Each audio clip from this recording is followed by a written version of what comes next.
Krishna, Krishna Krishna, Hare Hare, Hare Rama, Hare Rama, Rama Rama, Hare Hare. Leave it as it is. Hare Krishna, Hare Krishna, Krishna Krishna, Hare Hare, Hare Rama, Hare Rama,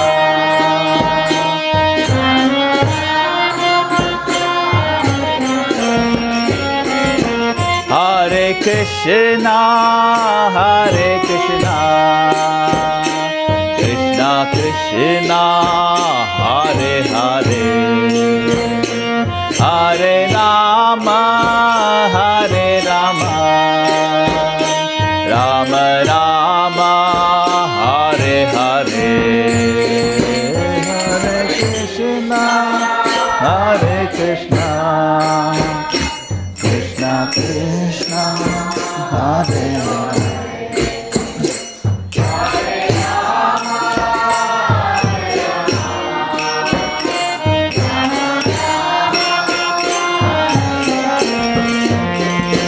Hare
Gopranade. Srila Prabhupada ki. Hare Krishna. Yes. Oh, you got the wireless one. Okay.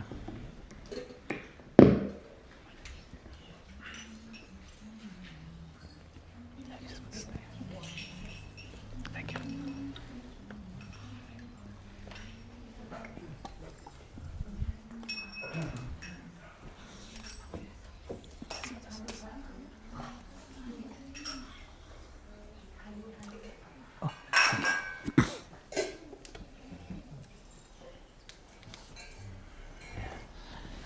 Oh, what happened here? Something's wrong. Oh, it's working. Okay, it's great. I'll leave it like this. Hare Krishna, Prabhu. Hare Krishna. Thank you.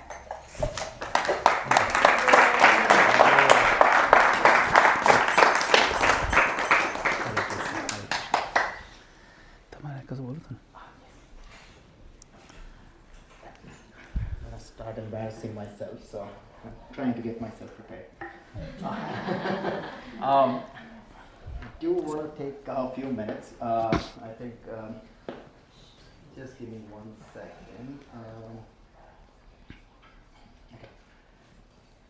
I think first of all, I wanted to start off with some gratitude. Well, thank you to each and every one of you for joining us and joining us for this wonderful gathering.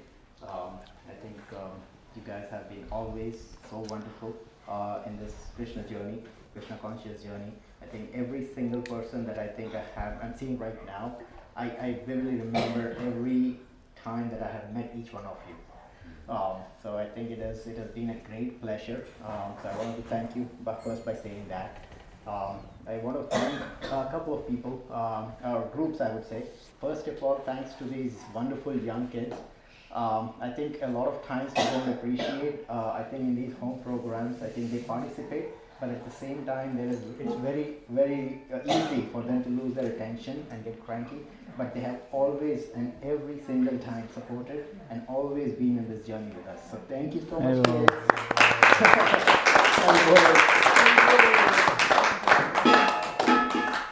Next, I want to thank our beloved Balaram Prabhu and all the brahmacharis of ISKCON Temple, San Diego. I think the biggest reason for all of us to know each other is them.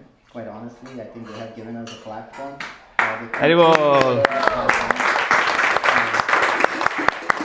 Continue to give us that platform and work effortlessly. I think it's admirable. I don't know how they have that energy, how they do this, but they do it. So I think thank you, big thank you for that.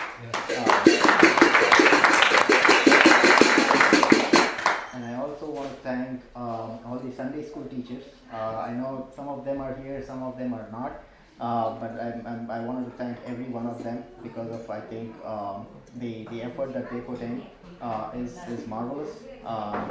As a parent, I know it's not easy. I'm sure you all will agree. Teaching kids is not such easy job, but they do it every single time. So it's wonderful. So thank you so much for that as well. I think now I want to actually talk a little bit about Madana-gopāla Prabhu. I'll give a quick introduction, and then I actually wanted to share something that I actually have got to know or learned myself. So quick intro. Madana-gopāla Adhikari has joined ISKCON in 1991 in Nairobi, Kenya. He has served over the years as Education and Temple Management Director at ISKCON of New Jersey, and currently serves as the North American Co-Director of ISKCON Communications. He lives in Parsippany,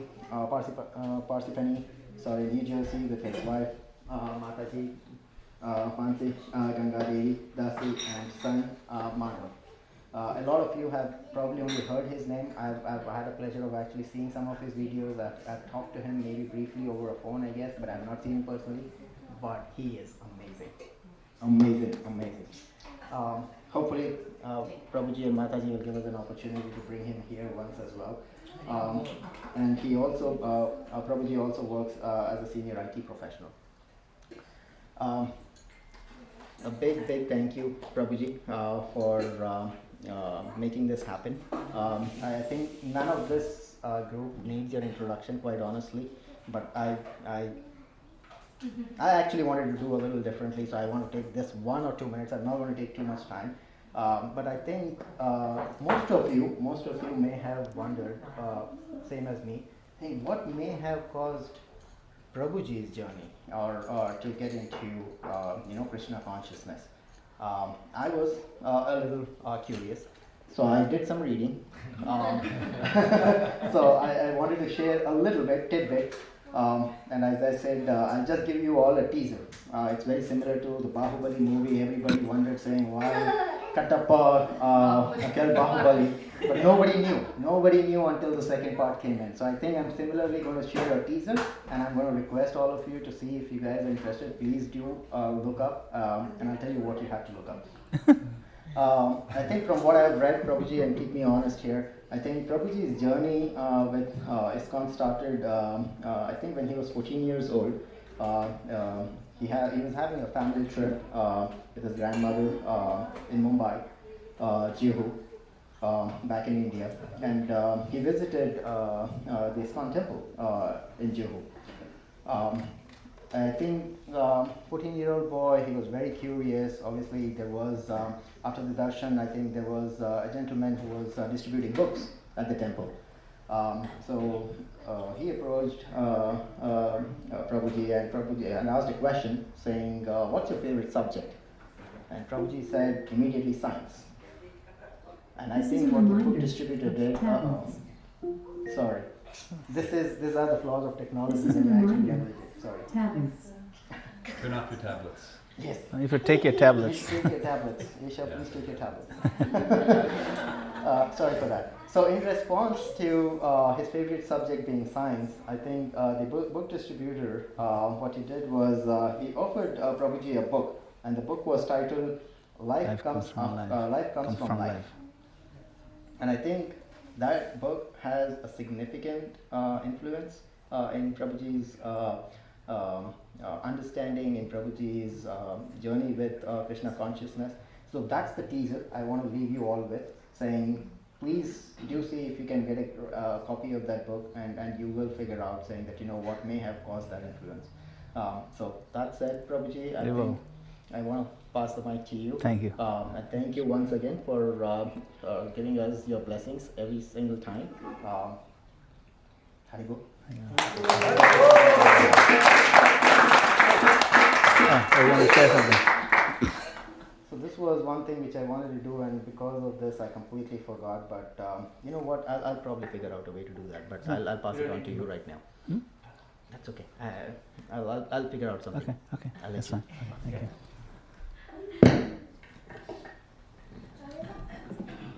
Hare Krishna. Thank you very much. It's always happy to be in all your presence again. I want to thank our hosts for the evening, hosts Akaira and Adya. Haribo. And Aesha Mataji and Prashant have also helped. Thank you. And we've grown very close, although we're already family, but we've grown even closer because of the Krishna conscious involvement. And I know Kara and Adya were joining us on our Zoom calls like 6 years ago, something like that, 5 years ago. It was around that time when you started, around COVID time actually. So that's a long time ago. We always measure like life, Before BC and AC, before COVID and so, but they've been practicing for a while, and I think we've come a long way. And every time I see all of you, I can see you've just ratcheted up your Krishna consciousness growth every single time. So it's a real honor to be with you and with all of you as well. Madana-gopāla Prabhu suggested some topics for the week. So for today, he suggested something like the importance of initiation and what that means and what guru means, and there's a lot of confusion around these things. So I thought I would give some little background, if that's okay. Yeah. Om Namo Bhagavate Vasudevaya. Om Namo Bhagavate Vasudevaya. Om Namo Bhagavate Vasudevaya. Om Namo Bhagavate Vasudevaya. Om Namo Bhagavate Vasudevaya. Om Namo Bhagavate Vasudevaya. So tonight, we're not beginning with a rule. We're not beginning with an obligation. We're beginning with a pattern.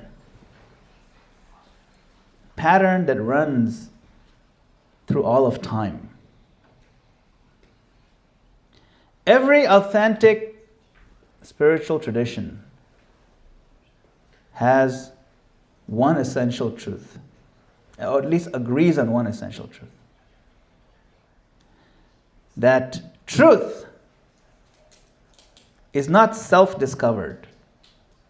It is received. It is revealed. The soul by its nature, its very nature is sincere. That's the nature of the soul. Sincerity is actually a quality of the soul. It cannot be taken away.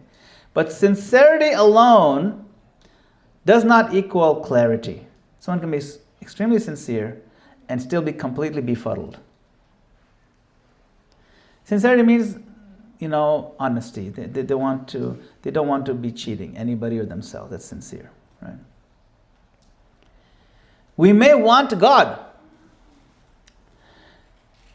We may long for meaning. We may even feel spiritual emotions. But without guidance, the soul circles itself. That's why initiation exists. Not as a cultural ritual, not as a social upgrade, but it's the moment when wandering around aimlessly, becomes direction. So Diksha is the point where spiritual life stops being something we try and starts being something we are connected to. It's a big difference.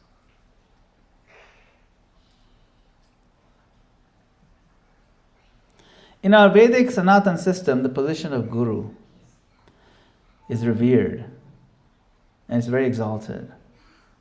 Regardless of which system of philosophy or which aspect of God, whether one is Brahmana or Kshatriya, Brahmachari, Grihastha, etc., the concept of accepting a guru is pretty much a standard requirement.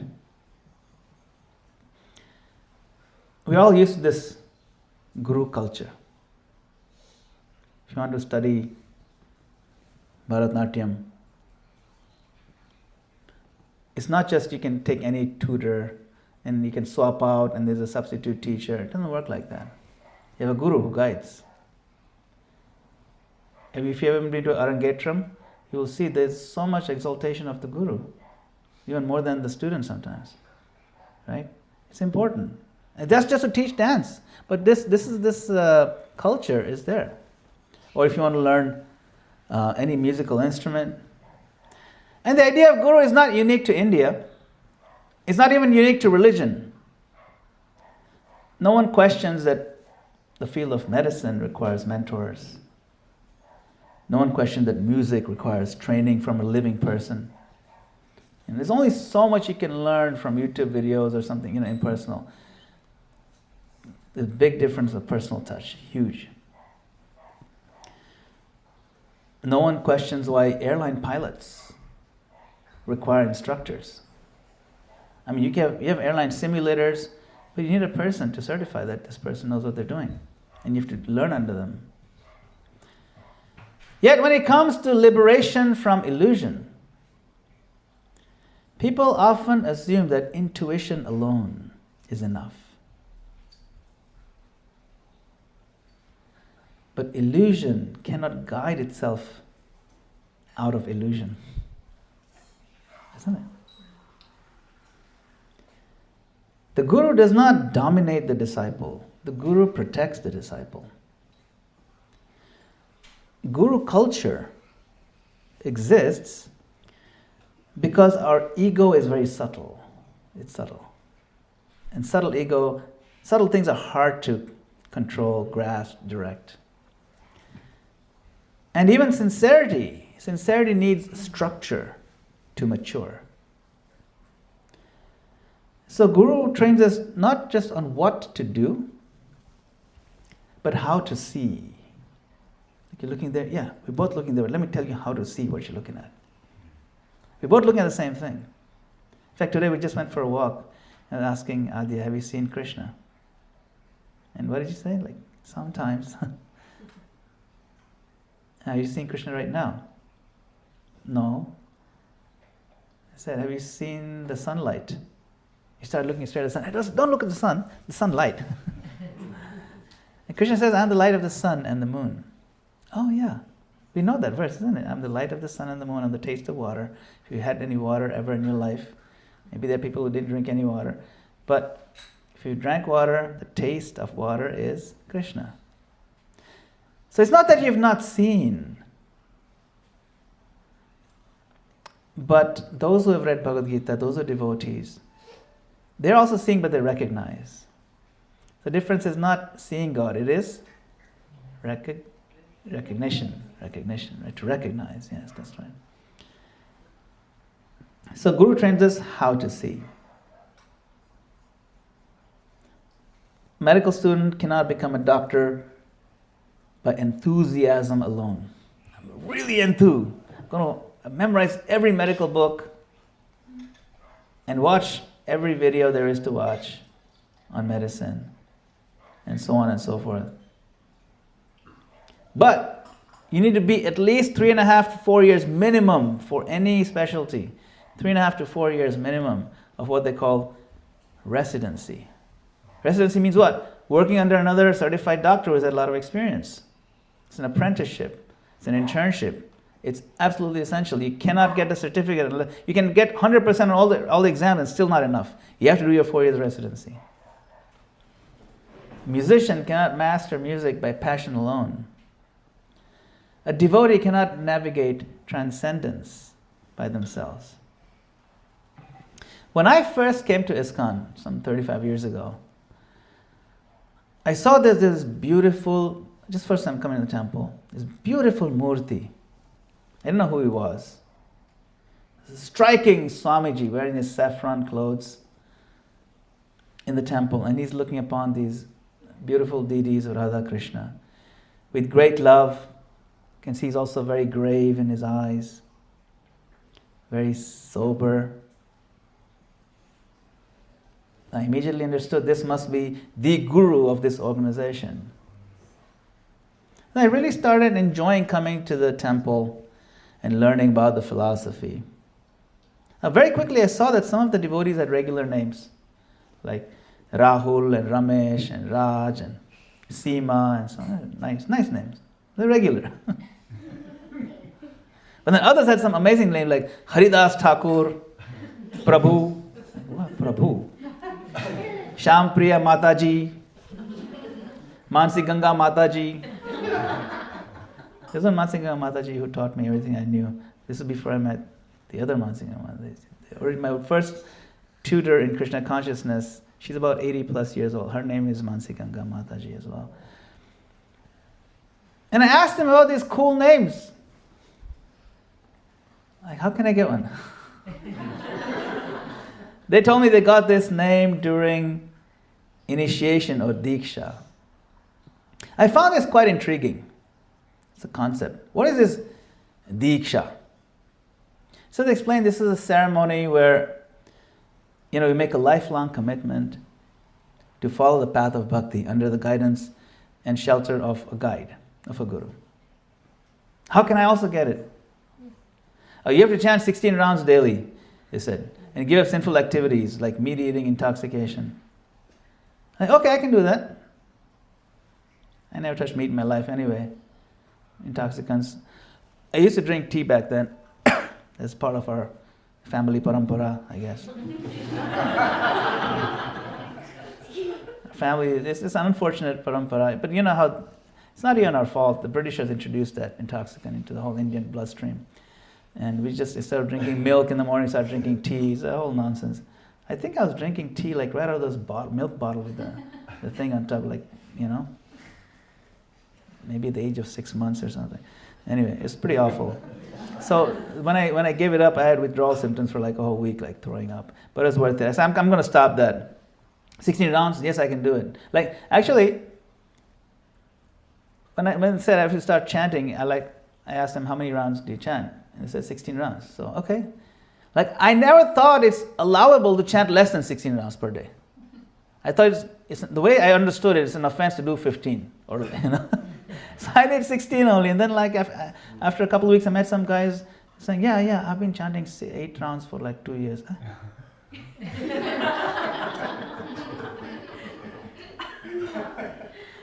You can't do that. So I said, yes, I'll do that. I can do that. From that day on, I'll start 16 rounds daily, following the rules. No one told me you can start with 4 rounds and gradually move to 16. But it was a great journey so far. And since then, I haven't really missed any days of chanting 16 rounds, like 35 years. Through all stages of life. I was 14 when I was in high school. High school had its own problems. I went through all those problems. Then I went to college. Now, college was not in the same country that I was living in. I was in Kenya, and I came to the U.S. So, by myself, right? So, you're college. I was only like 16 and a half, 17 years old. Everything is different. People are speaking this weird English. Like, I didn't know you could speak. Like, what are they saying? Oh, this is English. Okay. Anyway, so I came to U.S. I learned, just navigating all that, but I never missed any day of chanting. And I was thankful because I was in Philadelphia, and we started going to the temple there as well. So all stages of life, it's difficult. All the hardships of college, studying for the exams. It's not like, I have exam tomorrow, so I'm not going to chant my rounds. No, chanting is like eating. How can you, I can skip meals, but I cannot skip my rounds. Because that's the way it was taught to me. And I felt it that way. Like, how can you not chant Krishna's holy name? So, through the college stages, then I, did postgraduate college at Penn State. Then got a job, very exciting, got an H-1 visa. Nowadays I hear they're kind of expensive. But, and back then it wasn't that much, like it wasn't $100,000. So, I got a job, I got H-1 visa, family arranged marriage. That's also, right? Everyone knows ups and downs of that. We got married, and then about a year later, then our son Madhu was born. Still didn't miss any 16 rounds. So getting a job, being married, getting part of the community and so on and so forth. And then raising the child. He has to go to school. I didn't miss my 16 rounds. Why am I telling you all this? I'm telling you all this because there's no excuse. Don't say this is my life stage. No. There is no excuse that, okay, this is now in college, no, so it's okay. No. It's not that hard. Just chant 16 rounds like it's taking a meal. Make time for it. Prioritize it. This is very important. Okay. There's a beautiful verse in Chaitanya Charitamrita. Brahmanda Brahmite Kona Bhagyavana Jiva Guru Krishna Prasade Paya Bhakti Lata Bija. So Prabhupada begins this verse with the word Brahmite. Brahmite means what? What's the first word in translation? Wandering. He starts the translation with the word wandering. Wandering means not progressing neatly. Wandering means, like this. Not ascending in a straight line. Wandering through what? Wandering through bodies, lifetimes, desires, disappointments. The soul tries to enjoy. The soul tries renunciation. The soul tries philosophy. The soul tries all kinds of morality. And then something extraordinary happens. Kono bhagyavan jeev. Very rare. Bhagyavan means fortunate. Very lucky. By the mercy of Krishna, the soul meets, say it again, a guru, that's right. Not because we are brilliant, not because we earned it, but because Krishna saw a glimmer of sincerity and he arranged help. Our sincerity is a spark that catches Krishna's attention and then he fans it through the agency of the Guru. Now, what does the Guru give? Not inspiration alone, not just encouragement. The Guru gives something, it says right over there. It's the last word. What does the last word mean? Bij. Bij means? Yes. The Guru gives a seed. Without a seed, no amount of watering on the flower pot, just put soil, but there's no seed in there. No amount of watering and fertilizer is going to produce anything. So without the agency of the spiritual master, spiritual life remains effort without root. What is the seed? Does anybody know what is the seed? A seed is an analogy, of course. It's not like I'm going to hand out like watermelon seeds to everybody. It's an analogy. What is the seed? Anybody know? Bhakti? No, in English. Not devotion. No, it's not that either. It is somewhat guidance, but something more specific. It's more specific than the guidance. The description of the seed is given in the Nectar of Devotion. And Prabhupada explains it very nicely. What's that? No, he doesn't give enlightenment. Guru actually doesn't give enlightenment. Not encouragement. It's something very concrete. Direction? A little more concrete than that. Love of God? No. Love of God is already there in everyone's heart. He doesn't give it. The seed is not love of God. Initially I thought that was it, like the Guru plants love. No, but love is there, right?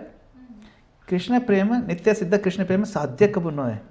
Shravanadi shuddhe chitte karoye uday. So it's not coming from outside. Love of God is inside. What is the seed that's coming from outside? Guidance. It's more than, it's more concrete than awareness. It's just, Origin. Awareness. Yeah. Divya Chakshu by no, it's not that either. guidance. The ignition, No. the spark. No, it's more than that. It's more concrete than that. That's the thing. This analogy is actually hard to understand. You really have to read the books. It's in Aladini Shakti, you mean? No, it's not in Aladdin at all. It's like, no, I'll tell you what it is. Prabhupada describes it. The seed refers to the methods and techniques of practicing Krishna consciousness specifically. More than just general guidance. This is how you do it. This is how you chant. This is how you read. This is how you study. This is how you sit properly. This is how you distribute prasad. This is how you offer. These techniques and concrete methodologies constitute the seed. You understand? So he tells you what to do, how to do it. That's the seed. And that's what we water with our sincerity, with our affection, with our attention. That's what a seed is. It's very, very concrete, more than just general guidance and more than inspiration. Yes. So, that's a great gift. That's the Guru's job, is to give you guidance on practical things. Inspiration we can get by so many other ways, but the Guru's job is to oversee. Especially if you're going the wrong way and if you're going to fall in the pitfall. Oh no, don't go that way. That's the Guru's job. We may not know because we're going that way. We can't just do it on ourselves. We need somebody. All of us. How important is this? This concept of accepting a Guru is so important that even the Supreme Lord, Sri Krishna himself, sets the example by surrendering to Guru. Look at that. See? Krishna and, who are those two boys? Krishna and Balaram. And in Ujjain, the Sandipani Muni is their Guru. Yeah. And they shave their heads. It's authentic. Look at that. Even Krishna Balaram shave their heads. You see. So he sets the example of surrendering to Guru. Krishna, who is the original Guru. Vande Krishnam Jagat Gurum. If he is Jagat Gurum, why does he have to have a Guru? And yet here he is, setting the example. Exactly. Even Chaitanya Mahaprabhu, he takes initiation from Ishvara Puri. Sets the example. So Krishna himself takes it, but he has set up a system. In Bhagavad Gita he says, Tad vidhi pranipatena pariprashnena sevaya. Right? Wow, nice. It's quadraphonic sound, all four girls. Yeah, that even Bhagavad Gita, when there's hardly any time to speak anything, because he's ready to fight, he says an important point. You have to take a guru. And he also talks about, in the beginning of the 4th chapter, the disciplic success, parampara, right? Even parampara praptam. You don't need to recite that one. So when you're driving a car to go to somewhere, we need a system called GPS. GPS system, if you go the wrong way, you sort of know where you're going, but if you take the wrong turn, even though GPS said go this way and you took this way, it'll correct it. It'll say, no, you made a mistake. Isn't it? That's what Guru does. Guru is the original, in fact, this whole system. The system set by Krishna is called GPS. Guru Parampara system. That's GPS. Okay. It's the original GPS. So, what is this Guru Parampara system? Krishna says in Gita, right? The supreme science was received through the chain of disciplic succession. So from Krishna all the way down to Srila Prabhupada and his Prabhupada's disciples, grand disciples, so on. That's how it continues. We are very fortunate we have an unbroken chain. It was broken, every time it gets broken, Krishna comes and fixes it. Okay, so he came and fixed it. Alright, so now you may wonder how to identify a guru. Okay, now I know. I need a guru, I want one. Yes. How can I get one? This is a conversation. This is the Beatles. This is John Lennon in the front. And this is Yoko Ono. Doesn't matter who she is. John Lennon, you should know. Anyway, but they were having this conversation with Prabhupada. And this George Harrison, of course, he's a great devotee of the Lord. So George Harrison said, I'm not saying Krishna isn't supreme, I believe that. And Prabhupada explained, he said, that's all right. You believe, that's okay. If you believe Krishna is the supreme Lord, if that is your version, then you have to see who are much addicted to Krishna directly. See, so they're talking about how to find a guru. And Prabhupada is giving this cue and clue. Who is very much addicted to Krishna directly? That's how you find it. For argument's sake, that these are people are 24 hours chanting Hare Krishna. So these are devotees chanting Hare Krishna their whole life, day in, day out. How do I give Krishna to others? Right? That's all they do. And another person who has known not a single word Krishna, how he can become devotee of Krishna? How he can become representative of Krishna, who does not utter even the name of Krishna? If Krishna is authority accepted, therefore those who are directly addicted to Krishna, they are the authorities. That's the right guru. That's how you find guru. So this exchange is powerful because Prabhupada makes it practical, not some mumbo jumbo. If Krishna is Supreme Lord, then who represents Krishna? Those who are addicted to Krishna. Not occasionally, not philosophically, not symbolically, but 24 hours. Prabhupada does not appeal to mysticism, magic. He appeals to absorption of consciousness. And you can see that in great souls like Mukunda Charan Prabhu and Balram Prabhu and others who have dedicated their whole life to giving Krishna to others. This is called addicted to Krishna. We are addicts. And if you're not yet addicts, we should learn how to be addicts from these great addicts of the Lord. If someone's life revolves around Krishna, that person can bring Krishna to others. And that's the Prabhupada. This is a clear answer. How to identify Guru. Now,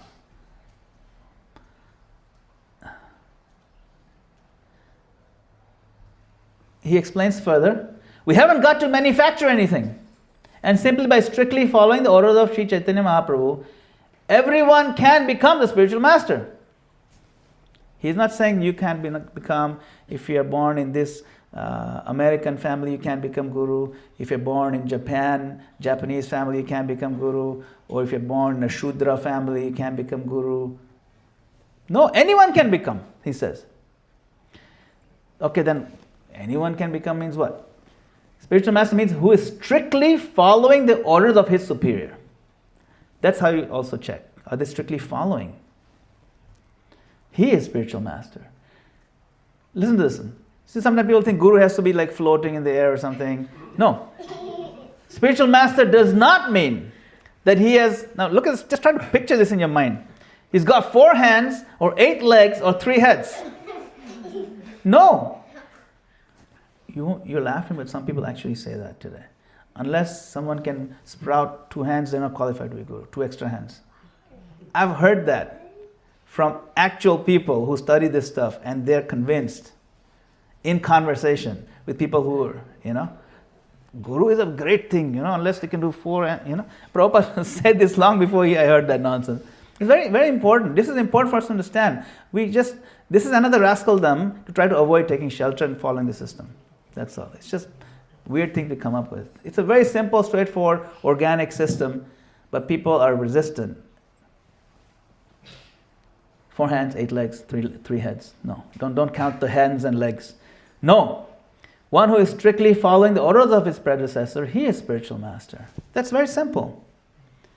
He doesn't need supernatural display. He doesn't need to invent some truths.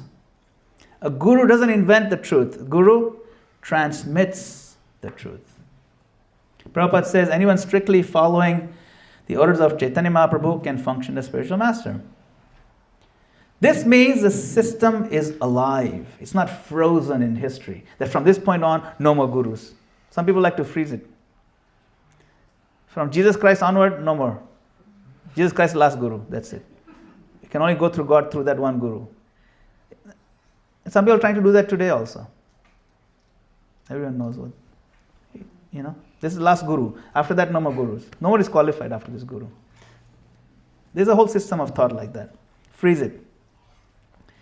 Authority flows through the system, through obedience, not through ego. See?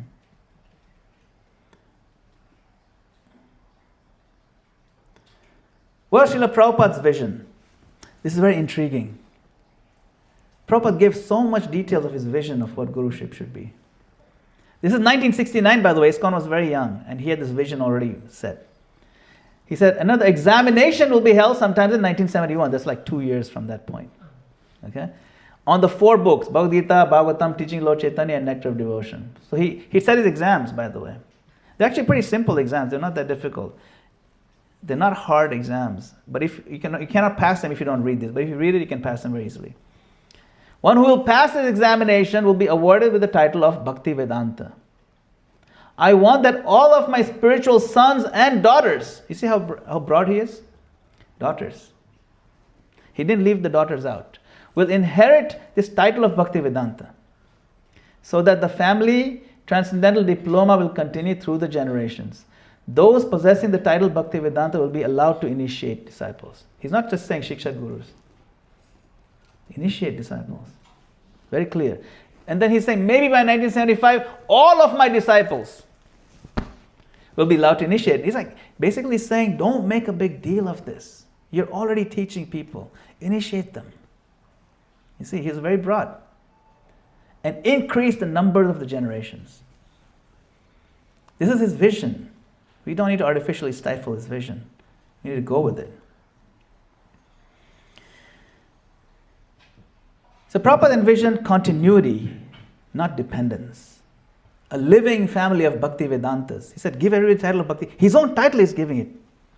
Everybody's Bhakti Vedanta. We say, Srimate Bhakti Vedanta Swami Niti Namine.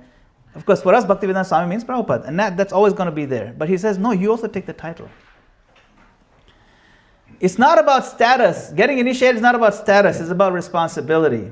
So when initiation expands, the movement expands without any kind of dilution. What does Diksha mean?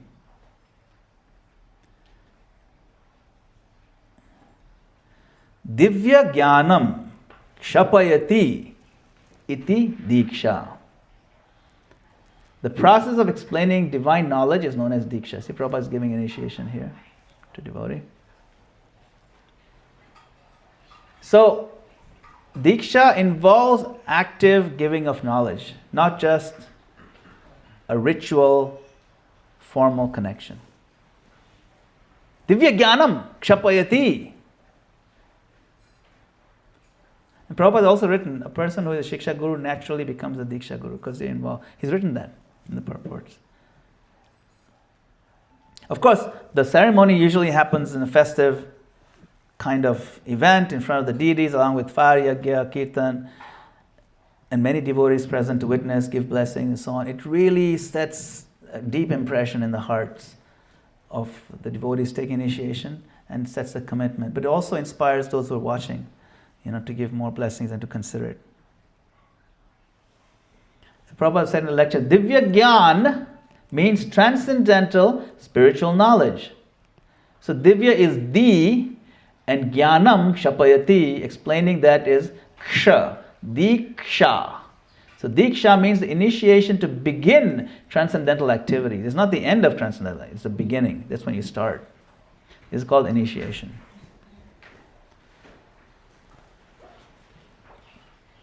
Now this is interesting. This is Hari Bhakti Vilas, which is stated. Unless one is initiated by a bona fide spiritual master, all his devotional activities are useless. It's pretty heavy. It's not me, that's not my name over there. It's Hari Bhakti Vilas, is a book written by the Acharyas. A person who is not properly initiated can descend again into the animal species. So this is how you protect yourself. Yeah. Okay. So, Prabhupada is speaking strongly here because he's protective. Initiation is a safeguard. It channels devotion into the current of parampara so that the practice becomes stable and enduring. Of course, non-initiated devotees are encouraged to chant and to serve. But initiation is the moment when you say, I'm no longer experimenting now. I'm committing. Nectar of Devotion, Prabhupada writes, from the date of initiation by the spiritual master, the connection between Krishna and a person cultivating Krishna consciousness is established. Without initiation by a bona fide spiritual master, the actual connection with Krishna consciousness is never performed. He's not mincing words here. This is a letter written to my spiritual master, Sasrudas Goswami. My spiritual master asked Prabhupada, what is the difference between initiated and non-initiated devotees? They are both devotees, they're both chanting Hare Krishna. Prabhupada wrote back, yes, there's definitely a vast difference between initiated and non-initiated.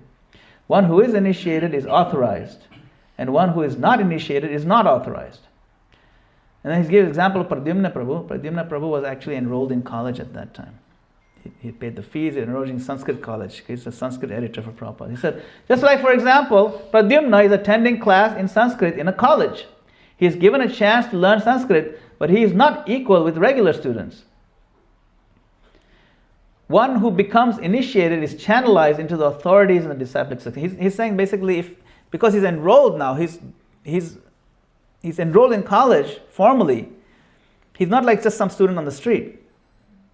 His degree counts. The other student on the street doesn't get a degree. You can study on the street, you don't get it. So one who isn't initiated may chant Hare Krishna and should certainly be encouraged to do so and serve in his own way, and gradually by doing so he may want to be initiated. But otherwise he may fall away from following the rules and regulations.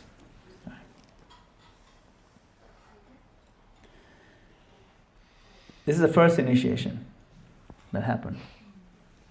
Krishna initiating Lord Brahma. Tene Brahma Hridaya Adi Kavaye.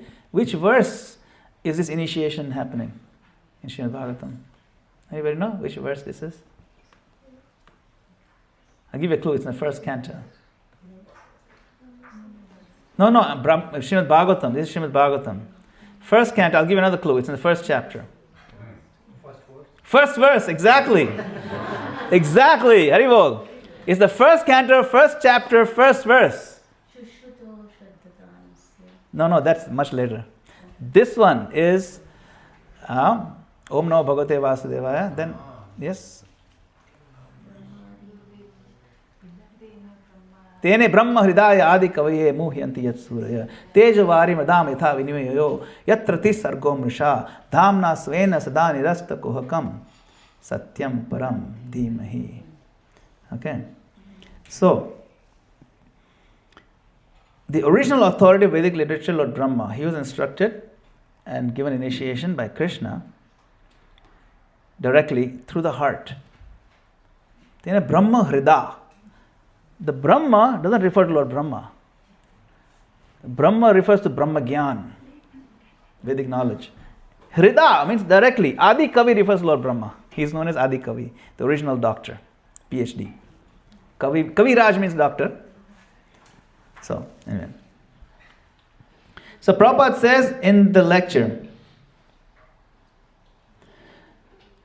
although God is equal to everyone, He is especially inclined to the devotees. Ye tu bhajanti mam priya teshu te mai. Those who are engaged in devotional service, He is especially inclined to Him. And He gives instruction from within. Tesham satata yuktanam. You know that verse? Bhajatam priti purvakam dadami buddhi yogam tam. So through the heart I give the buddhi, Krishna says. But the qualification is one becomes a devotee, practices as a devotee, right?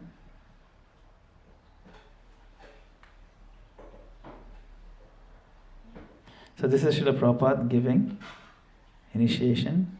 He's given, I think the estimate is 5,000, between 5,000 and 6,000 disciples Srila Prabhupada had in a span of about 10 years, 10, 11 years. This is an important verse. Diksha kale bhakta kare atma samarpan, shai kale krishna tare kare atma sam. This is Chaitanya Charitamrita. At the time of initiation, when a devotee fully surrenders unto the service of the Lord, Krishna accepts him to be as good as himself. This is the power of commitment. You're committing through my system, you are as good as me. Come sit next to me. This is big. This is not something made up by human beings. This is Krishna's system. Then in the purport, Prabhupada writes, he writes about the crucial necessity for initiation. Is it optional to take initiation? One may ask. Is it optional? Actually, at my own initiation back in the 90s, my Gurudev read out this purport. I'm going to read this. He read this out.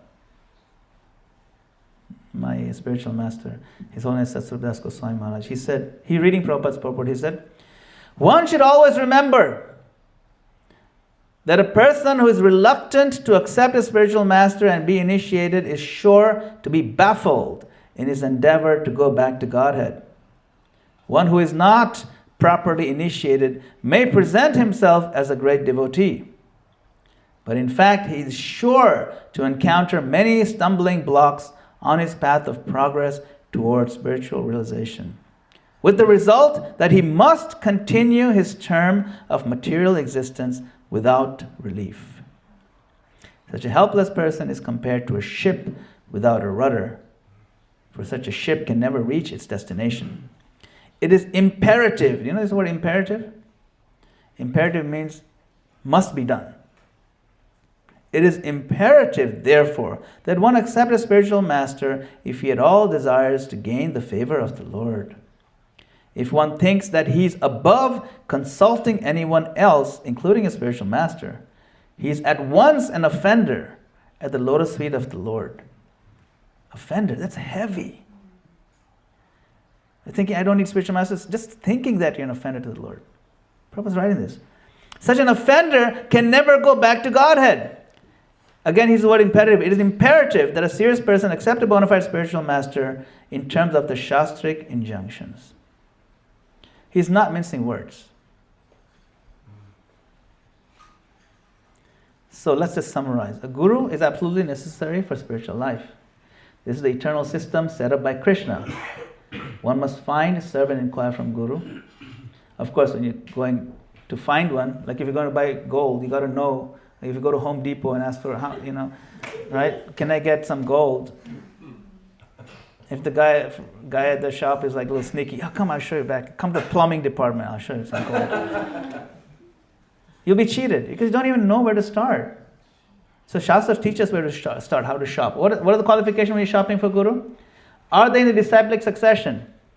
If you start your own succession somewhere under a tree, that doesn't count. There's some who start under trees, somehow. In India, some trees. It doesn't count. The disciplic succession has to go back to Krishna. Strictly following, practicing. How do you know if they're strictly following, practicing? Yeah, that's right. And he says, look, he got eyes. Aankh hai, button hai. If you got eyes or buttons, use them. Use your intelligence. Follow the guy around. Ask around. Good point, Eddie. Strictly following, practicing. That's why it's not suggested, it's recommended. This is a 1 year period where you observe the potential guru. This guy seems okay, I'm going to watch him. Watch like a hawk. Follow them around. Ask around.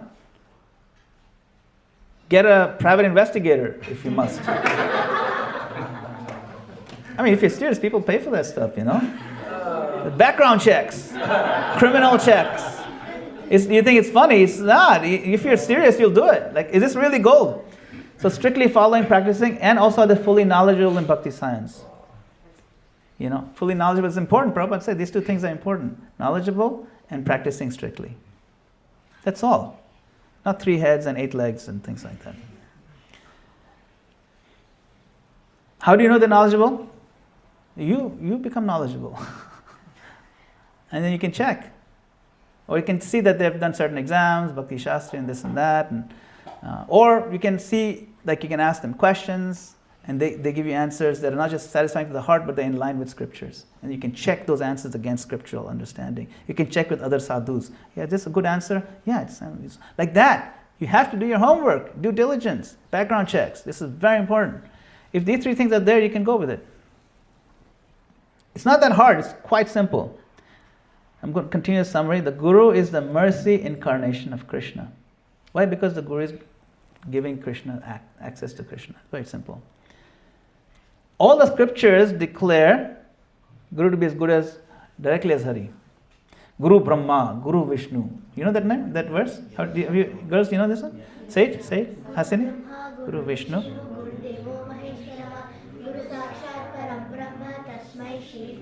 Sakshat.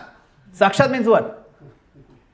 Directly. Guru Sakshat Parabrahma. What? Everybody knows these verses. Have you heard My Sweet Lord? George Harrison? That verse is in that. Guru Brahma, Guru Vishnu. He said, Guru Dev. It's actually in there. Every American who's a fan of Beatles knows this verse. Guru Sakshat Parabrahma. Tasmai Shri Guru. We also sing in the morning. Sakshat Hari Tvena. Sakshat Hari. How is that possible? Prabhupada said the Guru can never be God. And yet here we are saying Sakshat Hari. It's actually Sakshat Haritvena.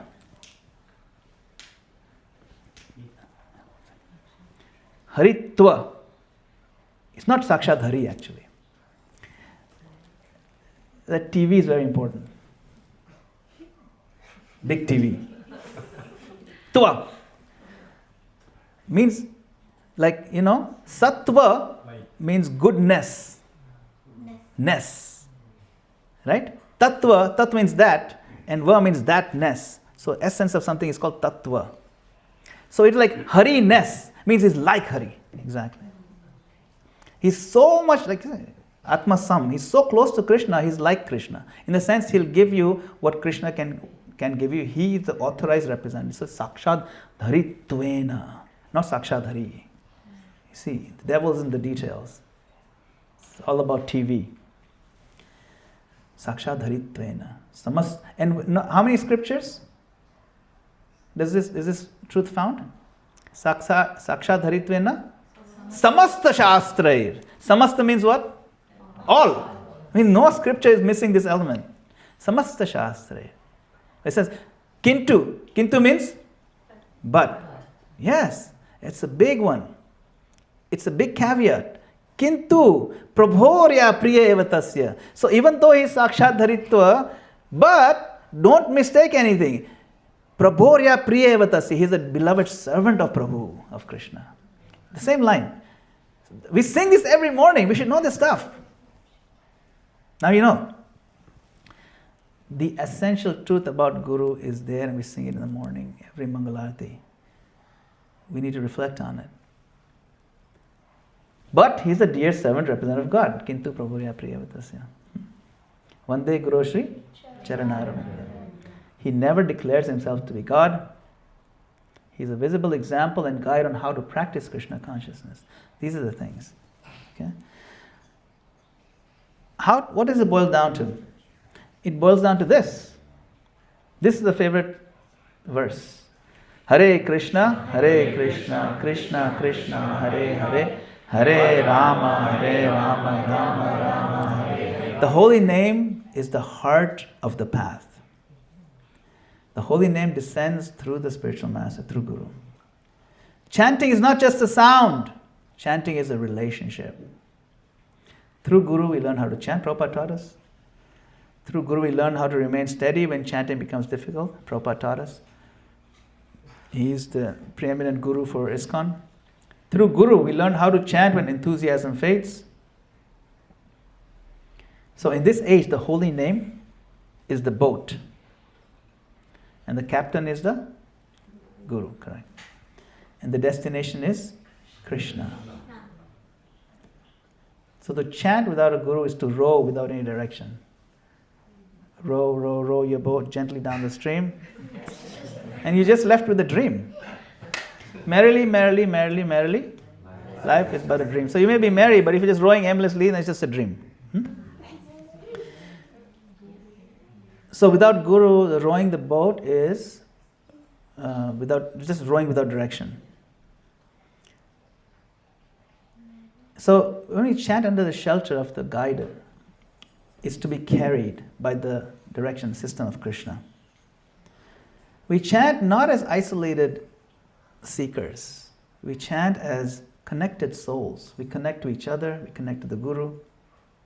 We connect to Srila Prabhupada. We connect to the Parampara all the way to Krishna. And that's how we connect to Krishna. We can connect to Krishna that way, and we're connecting to Krishna directly by chanting His holy name. And that is why we chant.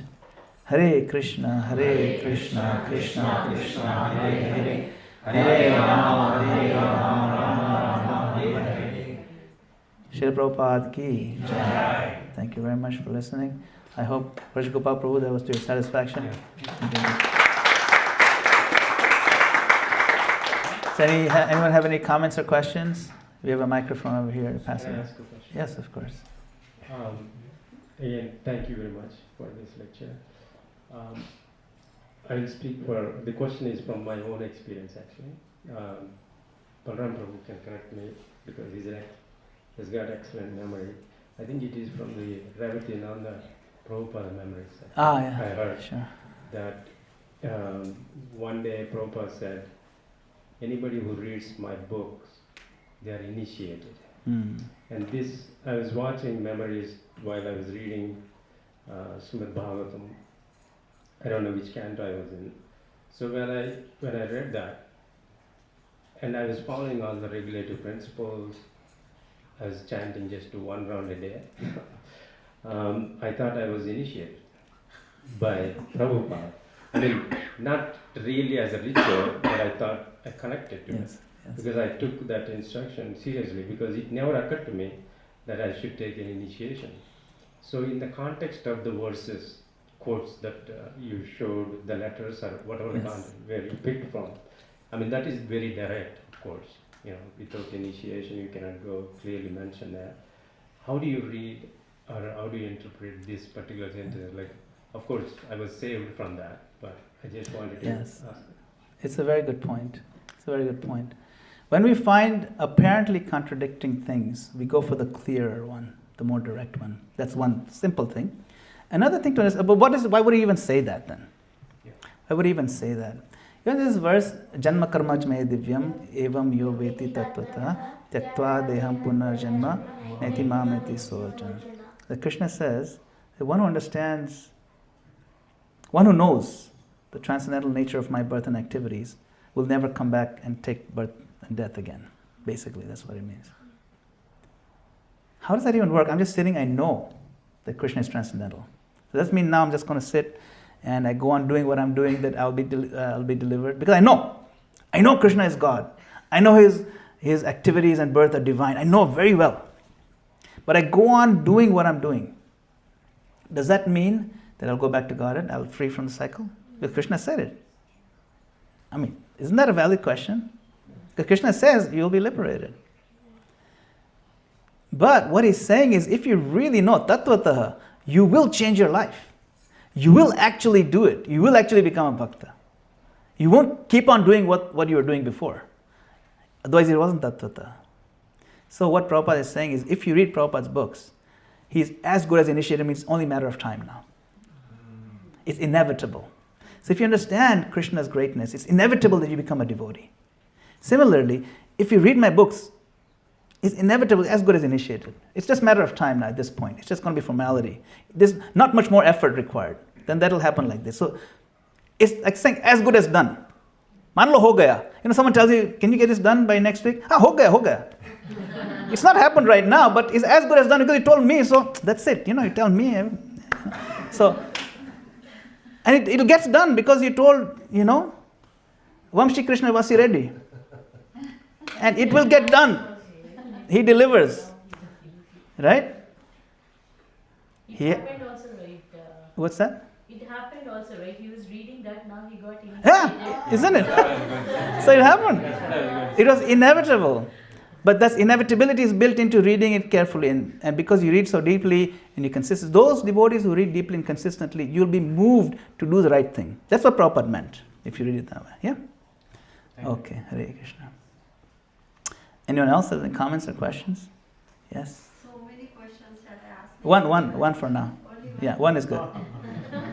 Later on during Prasadam we can. This topic was It's Pav Bhaji tonight. So. Otherwise I'll talk to you later. Let everybody go. Sure. Okay. Anybody else wants to? Yes, Balram Prabhu. Comments or questions? Now, in relation to, I have a question. In relation to residency in which a person is working under the close care Guidance, of another yes. professional, someone may bring that point up to us or to persons who are acting as teachers or spiritual masters and say, how is that related to what we're doing? Because we're teaching people or we're trying to help them, we may initiate them, but they say, well, are you really so closely taking guidance from somebody how to do that or how to do this? So what would we say to that, or what do you think would be a answer to Yeah, that? the question is that, are you really giving the kind of one-on-one care that is kind of implied in the residency? Is this really like a residency, or are you just doing a ritualistic connection? And this is a very good question, and it boils down to modern day ISKCON and how do we translate in ISKCON? Is it really happening? And we should challenge ourselves, is it really happening? It is imperative, of course, that we have to get initiated, but it's also important that we continue getting shiksha from the guru, either Diksha Guru or Shiksha Guru. So the two gurus, we know about those two gurus. If you take ISKCON Disciples course, which I think everybody who has not taken it should take it. In fact, that's the first course everyone should take when you come in ISKCON. You should. That's a 3-day thing. It's a very nice course. You should take it, and this way you'll understand what is Guru, Shiksha Guru, Diksha. Shiksha Guru, there can be many. So anybody who's giving you guidance, anybody you trust, and who, like we have devotees in our temple, or maybe other senior devotees who are giving you guidance on a daily basis. You can ask questions to them. That Shiksha Guru is important. Diksha Guru makes the formal connection, that formal declaration. And Prabhupada writes that the Shiksha Guru naturally becomes a Diksha Guru, because then you want to connect to the person who's been mainly guiding you, right? But if for some reason that's not possible or feasible, that's also okay. You still have Shiksha Gurus. But if you just take Diksha and you don't have any Shiksha Gurus watching and the Diksha Guru is not available, you only see them once in 2 years or 3 years, then it is not a proper application of the system. Then the system is failing. Because then again, it just becomes a remote ritualistic relationship. And we don't want to do that. If it is a remote Diksha relationship, but that Diksha Guru also has other senior disciples, say, who guide the other younger disciples, that's a nice system. Sometimes that works too. Especially, that was Prabhupada's system, because Prabhupada had 5,000 disciples. He was not doing one-on-one with all 5,000. But all his senior most disciples were giving Shiksha to the junior ones, the newer ones, So that was a very natural way when it grows very exponentially like that. But thankfully, in modern day ISKCON, we have so many Shiksha Gurus, so many very trusted devotees who are very mature. And some Shiksha Gurus may choose to give Diksha or not to give Diksha. And some Shiksha Gurus may give Diksha and they become the Diksha Gurus. So there is that model right now. Thankfully, ISKCON has that. And thankfully, we're still one movement, which is a good thing, So we have nice organizational structure. But my personal opinion is that those who are Shiksha Gurus should step up and take the role of Diksha. Those have been doing for a while. In fact, the GVC leadership is actually pushing for that for the last few years now, because there's a massive shortage of Diksha Gurus. It's a crisis. They didn't estimate, I just read this today actually, they estimated number of devotees globally, rough estimate, who will probably take Diksha, or not yet taken Diksha, but who will take Diksha in the next 10 years, is 9 million. Wow. I thought it's 1 million. It's 9 million. That's their estimate based on all the temples, all the communities, everything that they know. It's not that big of a number for such a massive global movement. India, we're moving so quickly, right? We have more than 1 billion people there. So we need more Diksha Gurus. Right now we have about 100 Diksha Gurus, which means if you take 9 million, then each Guru has to take 112,000 disciples. Yeah, it's not that. How do you become Diksha Guru? So, what Prabhupada said, is that what you have to read all the books? Yes. You have to read all the books. That's basically it. And you have to pass those exams. There's an exam to pass, and your spiritual master should give you the order. There's that process, and you basically have to be following the 4 regular principles. If you're preaching for a good number of years, in ISKCON it's minimum of, I think, 15 years of preaching and following strictly, and pass the exams. And your own Diksha Guru has given you the order, or your own Diksha Guru is no longer physically present, then you carry on the torch, either or, something like that. Hare Krishna. So, I have a question. It is little kind of weird, but I'll push myself to ask it. So, in one of your slides, I saw that if you are not getting initiated, it's guaranteed you will get into animal species. No, it's not guaranteed. It's not guaranteed. No, it's not guaranteed. Don't misquote. Okay. I can take you back to the slide. It says very good chance you'll get back to animals. Yeah, very good. Yes. So that triggered me to ask this question. If a human being never had any guru in previous generation or current generation, then definitely it is a kind of a delightment once we understand the Krishna conscious philosophy, and then immediately, right, you get excited and then you follow the initiation process and everything. But there are, as you know, subset of people in India. In my case, if you take, our Guruji is Sri Krishna Premiswamigal and Sri Kanchi Kamakoti Jagat Guru Adi Shankaracharya. In all our marriage invitation and everywhere, okay, these two are the Guru, and they are like, when you said what are all the guidelines for Guru, right? I'm able to see 100%. Yeah. But my knowledge is 0. I want to make it clear, okay? So, but that initiation process, is something that is unique to ISKCON. So when we No, it's get, not. oh, it's not. It's How initiation can is universal. it was a, Yeah. how, so my question to you is, how person like me, who have already coming from Guru, like in India, like there are some people they are having Sai Baba as their Guru, something like that, right? So people like us, how we can kind of embrace this initiation process and ISKCON philosophy, Prabhu. Like, Yeah. it's a tricky question, but I don't know. Okay. I'm comfortable to ask you then anyway. Sure. I'm just trying to understand the question. Let me see if I can rephrase it. So you're saying that you're coming in a family tradition or lineage where the particular guru Yes. is very prominent and you've accepted that Yes. guru, right? And Yes. and all the wedding invitations and so on, everything basically part of the family. Everything Yes, you do, everything. that guru is a big part of it. Yes. Now, it's very good. It's very good, but the initiation process is in the scriptures. It's very standard.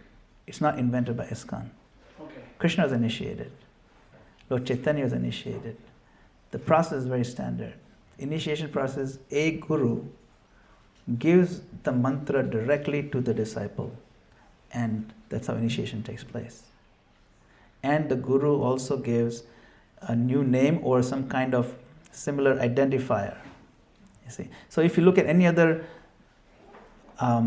sampradaya, there are 4 sampradayas that are valid. They go all the way to Krishna. We are one of them. Then there are others. Right? There's Ramanuja Sampradaya. Right? There's Madhva. We are in Madhva. ISKCON is in Madhva. No, Brahma Madhva Gaudiya. Madhva is there.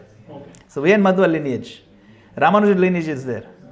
Okay? Then the Vishnu Swami and Nimbarka. Vishnu Swami lineage is also there. If you've heard of Pushti Marg, Srinathji temple, that's Vishnu Swami. So my point is, all those lineages have a process of initiation. If you go to Ramanuja Sampradaya, they get initiated by the Guru. Initiation of the process, they sit and do the whole mantra, everything. So it's not that it's a ISKCON thing. I just want to clarify that. Thank you, bro. Okay. Yes. It is a universal thing. This is a quote from scriptures. You know what I'm saying? Mm-hmm. That Hari Bhakti Vilas is a quote from scripture that you have to take initiation. Chaitanya Charitamrita says, Diksha Kale Bhakta Kare. What is that Diksha? That's the system. Yes. So initiation is there in all sampradayas. The way they do the initiation maybe slightly It may be slight variants. Sometimes you can put tadka of urad dal or you can do chana dal. But, sambar is sambar. Yeah. Okay. Thank you so much. Hare Krishna. This is a question back there. Question. So after initiation, Please take the microphone, yes. So all the devotees who got initiated, they go to everybody and everybody is giving them daksha. So what is the significance of that? Yes, this is also part of tradition. If you ever watched the old Ramayana, I don't know if you watched the old Ramayana from the 80s, and the boys got initiated, and they got head shaved, and then they go like this, and they go ask begging from their mothers, and Bhikshan Dehi. That's the same tradition, as old as Ramayana. What is the idea? Idea is to become humble. I'm begging. To become beggar means to be, now no longer pride. So what if I'm a big king or son of a king? Forget all that. Learn to beg. That's the humility. So the first step after being a disciple is to cultivate humility. That is what it's about. Yes, that's why the tradition is there. All right? Yes, go ahead. Yes. So in addition to what Shyam Prabhu was asking you, maybe you can correct me whether I may be wrong also. That is, I just wanted to know whether my thought is correct. What Prabhu was saying in other sampradayas, like initiation, everybody did not come to know because it was not common. It was only to the Brahmin classes who were born in literally Brahmin That's family. correct. That's correct. But because of Prabhupada's mercy and Chaitanya Mahaprabhu's mercy, here even if we are born in a Muslim Shudra family, family or sure. whatever it is, Yeah, like sure. Muslim. Like Haridas Thakur was born Muslim family. Right, Yes. right. So we have been given a great opportunity. Just follow the rules. Follow regulative principle and do chanting 16 rounds. That's it. And you are happily take initiation, follow the guru. And then you can, as you said now, you can